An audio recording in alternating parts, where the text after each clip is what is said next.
যে ছবি আপনারা দেখছেন, কালীঘাটে ভেঙে পড়েছে বাড়ির একাংশ। ৭২ নম্বর ওয়ার্ডের মণ্ডলপাড়া লেনে এভাবেই হুড়মুড়িয়ে ভেঙে পড়ে পুরনো বাড়ির একাংশ।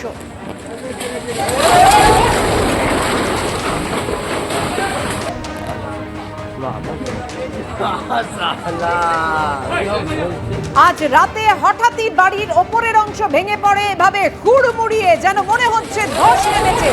কথা বলবো, আমাদের সঙ্গে রয়েছেন আমাদের প্রতিনিধি সুদীপ্ত আচার্য। সুদীপ্ত, পুরো বিষয়টা জানতে চাই, এবং ভেতরে কেউ নেই তো, কোনো বাসিন্দা আটকে নেই তো, সেটা নিশ্চিত করা গেছে? একদমই কেউ আটকে নেই, সেটা কিন্তু স্থানীয় বাসিন্দারা এবং দমকল সূত্রে এই কথাই বলা হয়েছে। যেটা ঘটনা ঘটেছে ৭২ নম্বর ওয়ার্ডে কলকাতা পুরসভার পারলেন, এবং এটা ভবানীপুর এলাকা। সেই এলাকায় একটি পুরনো বাড়ি, প্রায় যেটা স্থানীয় সূত্রে জানা যাচ্ছে ১০০ বছরের পুরনো বাড়ি। সেই বাড়ির দোতলার ফ্ল্যাটে দোতলার অংশে কেউ থাকতো না, কিন্তু নিচের অংশে অনেকেই থাকতেন।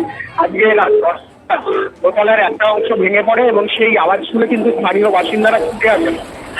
তারপর কিন্তু তাদের চোখের সামনে যে ছবি আমরা দেখাচ্ছি, সেই চোখের সামনে কিন্তু বাড়ির যে বাকি অংশ, দোতলার অংশ, সেটা কিন্তু নিচে ভেঙে পড়ে। এবং তার আগেই স্থানীয় বাসিন্দারা যারা ছুটে এসেছিলেন, প্রথমে একটা অংশ ভেঙে পড়ার আওয়াজ শুনে তারা কিন্তু যারা নিচের অংশে যে সমস্ত ভাড়াটে ছিলেন তাদের সকলকেই বের করে নেন, এবং তারপর কিন্তু ভেঙে পড়েন। এবং তারপর কিন্তু স্থানীয় থানায় খবর দেওয়া হয় এবং দমকল কর্মীদের খবর দেওয়া হয়। কেউ আটকে নেই।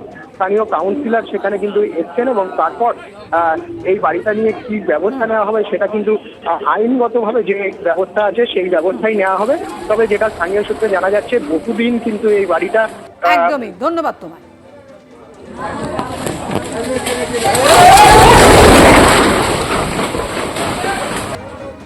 সোমবার ভারত বাংলাদেশ বিদেশ সচিব পর্যায়ের বৈঠক। ভারতের বিদেশ সচিবের সফরের আগেও ওপারে হিন্দু নিপীড়ন অব্যাহত। ভারতই বাংলাদেশকে প্রথম স্বাধীন দেশের স্বীকৃতি দিয়েছিল, ইতিহাস স্মরণ করালেন ঢাকায় নিযুক্ত ভারতের হাই কমিশনার প্রণয় ভার্মা। স্বাধীন হওয়ার 10 দিন আগেই বাংলাদেশকে স্বাধীন দেশের স্বীকৃতি দিয়েছিল ভারত।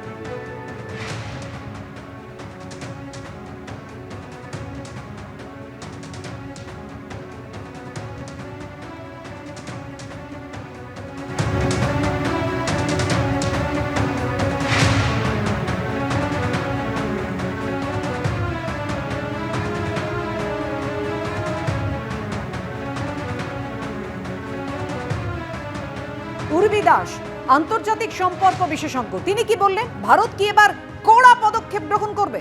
দেখুন, সোমবারে যে ভিজিটটা হচ্ছে সেখানে ভারতের বিদেশ সচিব ওখানে গিয়ে প্রধান উপদেষ্টা বা বলুন বাংলাদেশের বিদেশ সচিব যিনি আছেন বা বিদেশ মন্ত্রকের উপদেষ্টা যিনি আছেন তার সাথে কি দেখা করবেন। এটা অত্যন্ত গুরুত্বপূর্ণ এই পরিপ্রেক্ষিতে, কারণ এই যে একটা ডিপ্লোম্যাটিক ডেডলক হয়ে আছে, এই যে একটা ইম্প্যাক্টে তৈরি হয়ে আছে, এই ডেডলকটাকে ব্রেক করতে বা আমি বলবো যে একটা নতুন দিক ভারত বাংলাদেশ সম্পর্কের ভালো করার জন্য, এবং যে মাইনরিটিজদের প্রোটেকশন বলুন বা ওখানে যেরকম এখন ভাবে হিউম্যান রাইটস ভায়োলেশন চলছে সেগুলোকে বন্ধ করার জন্য ভারত যে একটা ভীষণ ভালো ডিপ্লোম্যাটিক উপায় এটা পেয়েছে, এবং এই ভিজিটটা কিন্তু অত্যন্ত গুরুত্বপূর্ণ। আমি মনে করি বাংলাদেশ এবং ভারতের সম্পর্কের একটা নতুন অধ্যায় কিন্তু এটা হতে পারে, এটা যদি সাকসেসফুল হয়। এবং এটাও মনে রাখতে হবে যে এখন পাকিস্তানের সাথে যে ভারতের সম্পর্কটা যেরকম আছে বা পাকিস্তানের সাথে বাংলাদেশ সম্পর্ক যেরকম আছে, পাকিস্তান কিন্তু এখন অ্যাডভান্টেজ নেওয়ার চেষ্টা করছে অনেকটা। তাই আমি মনে করি যে যাতে কোনো তৃতীয় দেশ এই ঝগড়ার মধ্যে, ঝামেলার মধ্যে এসে কোন রকম কোনো অ্যাডভান্টেজ না নিতে পারে, সেটা কিন্তু ভারতের সুনিশ্চিত করতে হবে। এবং আমার মনে হয় এই সুনিশ্চিত করতেই কিন্তু এই বিদেশ এই যে মিটিংটা, এই যে ডিপ্লোম্যাটিক মিটিংটা, এটা কিন্তু খুবই ইম্পর্টেন্ট।